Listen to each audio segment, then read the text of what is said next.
அனைவருக்கும் வணக்கம். சுய தொழில் யார் செய்யலாம் அப்படிங்கிறத பற்றி பார்க்கலாம். சுய தொழில் பண்ணுறதுல பல சிக்கல்கள் இருக்குது. அது காரணம் என்னென்னா, அதாவது இருக்கிறது 7 கோள்கள் மட்டுமே இருக்குது, 2 சாயா கிரகங்கள் இருக்குது, 7 கிரகங்கள் மட்டுமே இருக்குது. 7 கிரகங்கள் மட்டுமே இருக்கிறனால 7 கிரகங்களுக்கு நிறைய காரகத்துவங்கள் இருக்குது. அப்போ ஒவ்வொரு கிரகத்துக்கும் ஒரு ஆயிரக்கணக்கான காரகத்துவங்கள் வரும். தொழில்கள் நிறைய இருக்குது, 1-2 தொழில்கள் இல்லை. நாட்டில் பார்த்திங்கன்னா லட்சக்கணக்கான தொழில்கள் இருக்குது. அப்போ லட்சக்கணக்கான தொழில்களையும் இந்த 7 கிரகங்கள் மட்டுமே 7 கிரகத்துக்குள்ளே மட்டுமே அடங்குது. அப்படிங்கிறதுனால என்ன தொழில் அப்படிங்கிறத எடுக்கிறதுல சில சிக்கல்கள் இருக்கும். ஜோதிடம்ங்கிறது ஒரு அனுமான சாஸ்திரம். அதையும் நம்ம உறுதியாக சொல்லி நிறைய விஷயங்கள் நடக்கிறதுனால அதை உறுதியாகவே நம்ம நம்பக்கூடிய சூழ்நிலையில் இருக்கிறோம். நம்பித்தான் ஆகணும், வேறு வழி இல்லை. ஏன்னா சொல்கிறது அத்தனையும் நடக்குது. அப்படிங்கிறதுனால நம்ம ஜோதிடத்தை நம்புகிறோம். அதனால் தொழில் அப்படின்னு சொல்லிட்டா நிறைய தொழில்கள் இருக்குது. இவர் இந்த தொழில் தான் செய்வார் அப்படின்னு சொல்லி உறுதியாக சொல்கிறதுக்கான வாய்ப்புகள் குறைவு. அதனால் எல்லா தொழிலுமே கலந்து தான் இருக்கும். அப்படிங்கிறதுனால 7 கிரகத்துக்கு எத்தனையோ லட்சம் தொழில்கள் இருக்குது, இன்றைக்கி 1-2 இல்லை. அதனால் நிறைய தொழில்கள் இருக்கனால எந்த தொழில் அப்படிங்கிறதுல கன்ஃபியூஷன் இருக்க தான் செய்யும். ஸோ தொழில் பண்ணலாமா அப்படின்னு ஒருத்தர் கேள்வி கேட்குறீங்க அப்படின்னு சொன்னால், அதாவது சுயதொழில் பண்ணலாமா அப்படின்னு சொல்லி கேட்குறீங்கன்னா, உங்களுக்கு 10ஆம் அதிபதி வலுவாக இருக்கணும், அல்லது 10ஆம் இடம் நல்லா இருக்கணும். 10ஆம் அதிபதி எங்கேயும் மறையாமல் 3, 6, 8, 12 லக்னத்துக்கு 3, 6, 8, 12 மறையாமல் இருக்கும் பொழுது நீங்கள் சுயதொழில் பண்ணுறதுக்கான வாய்ப்புகள் உண்டு. அதே போல் 10ஆம் இடத்திற்கு 3, 6, 8, 12 மறையக்கூடாது. இந்த 2 விதிகளில் மறையும் பொழுது பெரிய கடன்கள் ஏற்படக்கூடிய வாய்ப்புகள் உண்டு. பல லட்சங்களை தாண்டி கடன்கள் வருது. இப்போ 30 லட்சம் 40 லட்சம் அளவுக்கு கூட கடன் வருது. ஷேர் மார்க்கெட்டில் பண்ணுறதுக்கும் 10ஆம் இடம் நமக்கு ரொம்ப முக்கியம். 10ஆம் அதிபதி 5ல் இருக்கும் பொழுது ஷேர் மார்க்கெட்டில் போய் பண்ணுறேன் அப்படின்னு சொன்னீங்கன்னா, அந்த 10ஆம் அதிபதி 5ல் இருக்கனால 10 கெட்டில் மறைகிறதுனால ஷேர் மார்க்கெட்டில் பெருங்கடன்களை கொண்டு விடுது. அதனால் இப்போ புதுசாக நிறைய பேர் ஷேர் மார்க்கெட்டில் ஈடுபடுறதுனால ஷேர் மார்க்கெட் பிஸ்னஸ் பெரிய லெவலில் போய்கிட்டு இருக்கிறதுனாலையும் இப்போ பிரச்சனைகள் அந்த மாதிரி வந்துக்கிட்டு இருக்குது. அதனால் மிக தெளிவாக ஆராய்ந்து, ஜாதகத்தை ஆராய்ந்து அதுக்கப்புறம் நீங்கள் தொழில் பண்ணுறது ரொம்ப நல்லது. ஒரு தொழிலில் போயிட்டு ஒரு 30 லட்சம் 40 லட்சம் நஷ்டமாயிருச்சு அப்படின்னு சொல்லிட்டு நஷ்டமானதுக்கப்புறம் ஜோதிடரை பார்க்குறதுங்கிறது ஒரு நல்ல நிலையில். அதிகமாக முதலீடு பண்ண போகிறீங்க அப்படின்னா ஒரு 10 ஜோசியரை கூட நீங்கள் பார்க்கலாம். எந்த அளவுக்கு ஜோதிடர்கள், அதாவது ஒரு சில ஜோதிடர்கள் நீங்கள் சரியான நேரத்தில் சரியான ஜோதிடரை பார்க்காம போகிறதுனால பல லட்சங்கள் இழப்பு ஏற்படுது. அப்படிங்கிறதுனாலையும் நீங்கள் அதிகமான ஜோதிடர்களை கூட நீங்கள் கன்சல்ட் பண்ணுறது ரொம்ப நல்லது. ஒரே ஜோதிடரை மட்டும் இது பண்ணிவிட்டு 1-2 ஜோசியரை கேட்டுட்டு பண்ணுறதுங்கிறதுல சிக்கல் இருக்கும். அதாவது ஜோதிடருக்கான ஃபீஸ் ஒவ்வொரு இடத்துல கூடுதலாக வாங்குகிறாங்க. இப்போ சென்னை, கோயம்புத்தூர் இது மாதிரி இடத்துக்கெல்லாம் 3000 5000 வரலும் ஜாதகம் பார்க்குறதுக்கு ஃபீஸ் வாங்குகிறாங்க. ஜாதகம் பார்க்குற ஃபீஸு கூட இருக்குது அப்படின்னு நினச்சிட்டு அந்த மாதிரி இல்லாமல் நீங்கள் ஃபீஸு கூட இருந்தாலும் பரவாயில்ல. ஏன்னா நம்ம முதலீடு பெரிய முதலீடு பண்ண போகிறோம். ஒரு 10 லட்சம் 20 லட்சம் முதலீடு பண்ணையில் இந்த 3000 2000ங்கிறது ஒரு பெரிய விஷயம் இல்லை. சரியா? இவ்வளோ லட்சத்தை நீங்கள் முதலீடு பண்ணையில் ஒரு உயர்நிலை ஜோதிடர்களை அணுகி நல்லா அந்த இதுக்கு என்ன அமைப்பு அப்படிங்கிறத நம்ம கேட்டுக்கிட்டு அதுக்கப்புறம் நம்ம இந்த மாதிரி ஷேர் மார்க்கெட் பிஸ்னஸில் ஈடுபடுறது ரொம்ப நல்லது. ஆய்வுகள் மிக சரியாக இருக்கும் பொழுது உங்களுடைய வாழ்க்கை அமைப்புகளில் பிரச்சனைகள் வர்றதுக்கான வேலைகள் இல்லை. அதனால் 10ஆம் அதிபதி எந்த நிலையில் இருக்கிறார் அப்படிங்கிறது தான் ரொம்ப முக்கியம். அதே மாதிரி பழைய விதிகளில் என்ன சொல்லியிருக்காங்கன்னா, 10ல் ஒரு பாவியாவது இருக்கணும், அதாவது ஒரு பாவகிரகமாவது இருக்கணும். அப்போ தான் ஏதாவது ஒரு தொழில் பண்ணி சுயமாக தொழில் பண்ணி பொழைச்சிக்கலாம் அப்படிங்கிற மாதிரி சொல்லியிருக்காங்க. அதனால் 10ஆம் இடத்துல இருக்கக்கூடிய கிரகங்கள் ரொம்ப முக்கியத்துவம் வாய்ந்தது. 10ஆம் இடத்தை பார்க்கின்ற கிரகங்களும் ரொம்ப முக்கியம். 10ஆம் இடத்தை 6, 8ஆம் அதிபதிகள் பார்க்கும் பொழுது தொழில்னால பிரச்சனைகள், வம்பு, வழக்கு, அசிங்கம், கேவலம் அத்தனை வரக்கூடிய அமைப்பில் அந்த இடத்துல செய்யும். அதே மாதிரி 10ஆம் இடத்துல 6ஆம் அதிபதி பார்க்கும் பொழுது கடன் வர்றதுக்கான வாய்ப்புகள் உண்டாயிரும். இது மாதிரியான அமைப்புகளை தவிர்க்கிறது ரொம்ப நல்லது. அதை ஜோதிடத்தை நல்லா ஆராய்ச்சி பண்ணி அதுக்கப்புறம் முடிவு பண்ணுறது ரொம்ப நல்லது. அதே போல் 10ஆம் அதிபதி 10க்கு 3, 6, 8, 12 மறையக்கூடாது. அந்த மாதிரி மறைஞ்சிருந்தாலும் உங்களுக்கு பிரச்சனை தான். போடுற பணம் போட முடியாமல் போயிடும். அதாவது முதலீடு பண்ண முடியாத சூழ்நிலையில் 10ஆம் அதிபதி 10க்கு 6, 8 மறையில் முதலீடே போட முடியாத சூழ்நிலை வந்துடும். அதனால் பெரிய முதலீடு நீங்கள் பண்ணணும் அப்படின்னு நினச்சிங்கன்னா முதலீடு பண்ணிடுவீங்க. அப்புறம் அந்த பணம் வந்து ரிட்டர்ன் வராது, அங்கேயும் போய் நின்றுட்டு பெரிய பிரச்சனைகள் வந்துடும். அதனால் வம்பு வழக்கு எல்லாம் வரக்கூடிய வாய்ப்புகள் உண்டு. அதனால் 10ஆம் அதிபதி எந்த நிலையில் இருக்கார் அப்படிங்கிறத மெயினாக பார்க்கணும். அதுக்கப்புறம் லக்னத்துக்கு 10ஆம் அதிபதி எந்த நிலையில் இருக்கார் அப்படிங்கிறத ரெண்டையும் நல்லா பார்க்கணும். இதுக்கு அடுத்த நிலையில் தசாபுக்திகள் எந்த நிலையில் போயிட்டுருக்கு, 3, 6, 8, 12 10ஆம் இடத்துக்கு 3, 6, 8, 12 போகுதா அதையும் பார்த்துக்கணும். அதே போல் லக்னத்துக்கு 3, 6, 8, 12 போகுதா அப்படிங்கிறதையும் பார்க்கணும். அடுத்ததாக 2ஆம் இடத்துக்கு 3, ஏன்னா 2ஆம் இடம்ங்கிறது லாபஸ்தானம், ஒருவருடைய லாபத்தை குறிக்கக்கூடிய 2ஆம் இடம். அப்போ 2ஆம் இடத்துக்கு 3, 6, 8, 9, 12 3, 6, 8, 9, 12 ஆகிய 5 இடங்களை நம்ம இதில் வந்து பார்க்குற மாதிரி இருக்கும். ஸோ இந்த ஸ்தானங்களில் நின்று கிரகங்கள் வந்து தசை நடத்தும் பொழுது பணம் சார்ந்த பிரச்சனைகள் ஏற்படக்கூடிய வாய்ப்புகள் அதிகமாகவே இருக்குது. பாகிஸ்தானாதிபதி தானே 9ஆம் அதிபதி, பாகிஸ்தானாதிபதி தானே, பாக்கியத்தில் தானே நடக்குது தசை அப்படின்னு சொன்னீங்கன்னா அது தொழிலுக்கு 12ஆம் இடமா வந்து பெரிய பிரச்சனைகளை அந்த இடத்துல கொண்டு வந்துடும். பணம் சார்ந்த பிரச்சனைகளில் போலீஸு கோர்ட்டுன்னு கொண்டு போய் நிப்பாட்டிடும். அதனால பாகிஸ்தானம்னு அதை வந்து 9ஆம் இடத்த 10ஆம், அதாவது தொழிலுக்கு 9ஆம் இடத்த நீங்கள் வந்து கணக்கு பண்ணல இந்த மாதிரி தான் பண்ண முடியும். ஸோ அது வந்து 2ஆம் இடத்துக்கு 8ஆம் இடம் வர்றதுனால கண்டிப்பாக பாக்கியஸ்தானம் அந்த இடத்துல செயல்படாது. அது 2க்கு 8 வர்றதுனால அட்டமாதிபதியாகி அது கொண்டு போய் போலீஸ் ஸ்டேஷனில் கொண்டு போய் நிப்பாட்டிடும். அப்படிங்கிறதுனால இது மாதிரியான அமைப்புகள்லாம் நீங்கள் நல்லா ஆராய்ஞ்சு அதுக்கப்புறம் நீங்கள் வந்து முடிவு பண்ணுறது ரொம்ப நல்லது. அதே போல் 10ஆம் இடத்துல ராகு கேதுக்கள் இருப்பது சிறப்பு இல்லை. 10ல் ராகு கேதுக்கள் இருந்துச்சுன்னா ஏமாத்திரும். அப்படிங்கிறதுனால ராகு கேதுக்கள் சாயா கிரகங்கள், அது வந்து ஒரு மாதிரியாக வேறு விதமான, அதாவது தொழிலே கொண்டு போகும், வேறு விதமாக கொண்டு போய் இழுத்து விட்டுட்டு பெருசாக கொண்டு போய் ராகுகள்லாம் 10ல் ராகு இருந்துச்சுன்னா ஒரு சின்ன தொழிலை பெரிய முதலீடாக்கி சின்னதாக ஆரம்பிப்பீங்க, நல்லா போகிறது மாதிரி இருக்கும். அதை பார்த்தா ஒரு 10 லட்சத்தை போட்டதுக்கப்புறம் அது அப்படியே மொத்தத்தையும் க்ளோஸ் பண்ணி விட்டுரும். ராகு போன்ற கிரகங்கள் 10ல் இருக்கையில் ரொம்ப கவனமாக செயல்படணும். ராகுங்கிறது ஒரு பயண கிரகம், அதனால பயணம் சார்ந்த விஷயங்களில் நீங்கள் வேலைக்கு போயிடுறது ரொம்ப நல்லது.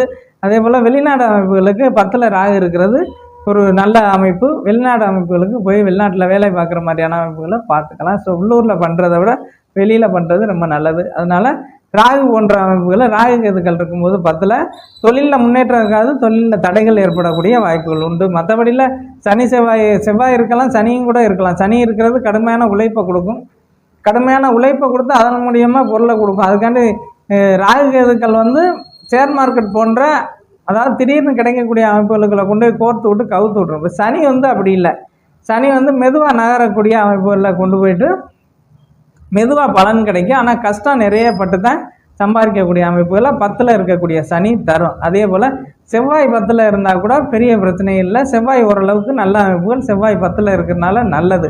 ஆனால் 5ஆம் அதிபதியாகி 10ல் இருக்கக்கூடாது. எந்த கிரகமாக இருந்தாலும் ஒரு 5ஆம் அதிபதி 10ல் இருக்கும் பொழுது அது வந்து 5க்கு 6ல் மறையுது. அப்படிங்கிறதுனால அந்த இடத்துல 5ஆம் இடத்து பலனை விட்டுட்டு அது 5ஆம் இடத்து பலனை சுத்தமாக செய்யாமல் 6ஆம் இடத்து பலனை மாற்றி செய்யும். அதனால கடன் வாங்கி முதலீடு பண்ணுற மாதிரி வரும்.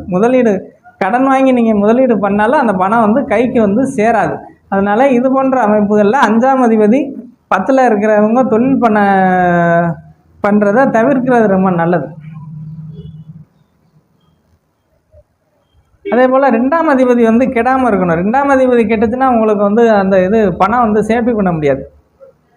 என்னவே நீங்கள் 10ஆம் அதிபதி வளர்த்தாலும் 10ஆம் இடம் நல்ல நிலையில் இருந்தாலும் கூட 2ஆம் அதிபதி வந்து ஓரளவுக்கு வலுவாக இருக்கணும். 2ஆம் அதிபதி 3, 6, 8, 12 மறையும் பொழுது உங்களால் அந்த பணத்தை வந்து கையாள முடியாது. பணத்தை கையாளுறதுல நீங்கள் போட்டு விட்றீங்க. அப்போ யாரோ ஒருத்தர் உங்களை வந்து மொத்தமாக ஏமாற்றிட்டு போகிறதுக்கான வாய்ப்புகளை அந்த 2ஆம் அதிபதி கொடுத்துரும். அதனால தசாபுக்திகள் ரொம்ப முக்கியம். 2ஆம் அதிபதி தசை 2ஆம் அதிபதி 3, 6, 8, 12 ஒரு சிக்கலான அமைப்புகளில் இருக்கும் பொழுது பணத்தை வேற ஒருத்தர்கிட்ட கொடுத்துட்டு நீங்கள் ஏமாறுற மாதிரியான அமைப்புகள் வந்துடும். அந்த பணம் திரும்பி வராமலே போயிடும். அதனால 2ஆம் அதிபதியும் பார்த்துக்கிறது ரொம்ப நல்லது. 10ஆம் இடம் வலுவுக்கு அடுத்து 2ஆம் இடம் ரொம்ப முக்கியமானது. அது மாதிரி 2ஆம் அதிபதியும் கிடக்கூடாது. இது ரெண்டும் நல்லா இருந்தால் ஒரு மனிதனுக்கு போதுமானது. சரிங்களா? ஒரு சுயதொழில் பண்ணுறதுக்கு 10ஆம் இடமும் 2ஆம் இடமும் வலுவாக இருக்கணும், எந்த பிரச்சனையும் இல்லாமல் இருக்கணும், பங்கப்படக்கூடாது குறிப்பாக. அதே போல் பாவ கிரகங்கள் 10ல் இருந்தாலும் பிரச்சனை இல்லை. கஷ்டப்பட்டு மெதுவாக பணம் காசு உடனே வந்து டக்குன்னு ஒரு 5 லட்சம் வந்து 10 லட்சம் வந்துன்னு வராது. ஒரு 500, 1000, 2000 அப்படியே மெதுவாக அப்படியே சேரும். அந்த சேரக்கூடிய பணங்கள் உங்களுடைய காலத்துக்கு நீடிக்கும். அதாவது வந்து பாவகிரகங்களாகிய சனி செவ்வாய் கொடுக்கக்கூடிய பணங்கள் வந்து உங்களுக்கு வந்து காலங்காலத்துக்கும் அப்படியே நிற்கும். உங்களுடைய பரம்பரையை தாண்டி நிற்கக்கூடிய பணங்களை வந்து சனி தான் கொடுக்க முடியும். சனி கொடுக்கக்கூடிய பணம் வந்து எந்த காலத்துலையுமே வந்து அவ்வளோ சீக்கிரம் வந்து போயிடாது. அது வந்து அப்படியே சேஃப்டியாக டெபாசிட் ஆகிக்கிட்டே இருக்கும். ஸோ அந்த பணம் வந்து உங்களுடைய அடுத்தடுத்த ஜென்ரேஷனுக்கு அது வந்து மாறிக்கிட்டே வரும். 10ஆம் அதிபதியினுடைய வலுவை பொறுத்து ஒருவருடைய தொழில் அமைப்புகள் உண்டு. ஏன்னா 10ஆம் இடத்துல நிறைய தொழில்கள் உண்டு. அதனால் தொழிலை வந்து எடுக்க முடியாது. 7 கிரகம் தான் இருக்குது. அதனால் இப்போ ஒரு உதாரண ஜாதகம் ஒன்று இப்போ போடுறோம். இந்த ஜாதகத்தில் பாருங்கள், 10ஆம் அதிபதி 10க்கு 8 மறைஞ்சிருக்கிற நிலையில் இவர் வந்து பெருசாக ஒரு கடையை ஆரம்பித்து ஒரு நல்லா போய்கிட்டு இருந்த நிலையில் கொஞ்சம் கொஞ்சமாக சுருங்கி அது வந்து நிலைகள் வேறு நிலையாக இருக்குது. அப்படிங்கிறதுனால ஏதோ ஓட்டிகிட்ருக்கார் அப்படின்னு சொல்லலாம். ஸோ அந்த அமைப்பை இப்போ பார்த்துடலாம்.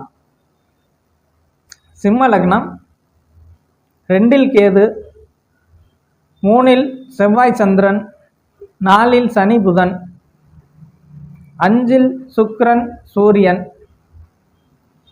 8ல் ராகு குரு.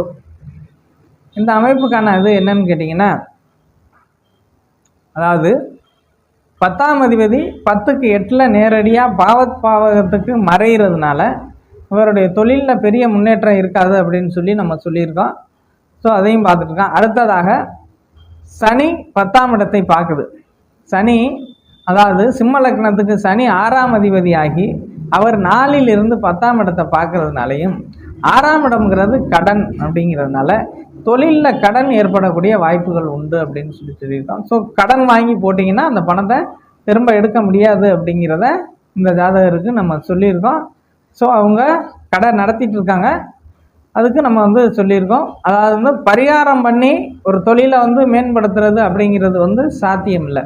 அதனால் இப்போ தொழில் ஆரம்பிச்சிட்டோம் அப்படின்னு சொன்னாக்கா அது ரன் ஆகிறது தான் ரொம்ப நல்லது. அதை வந்து பரிகாரம் பண்ணுறோம், அந்த தகடு வைக்கிறோம், அது வைக்கிறோம், இது வைக்கிறோம், ஒரு 5000 10,000த்துக்கு போய் மந்திரம் பண்ணுறோம், மாந்திரிகம் பண்ணுறோம், அப்படியெல்லாம் எந்த தொழிலும் மேம்படாது.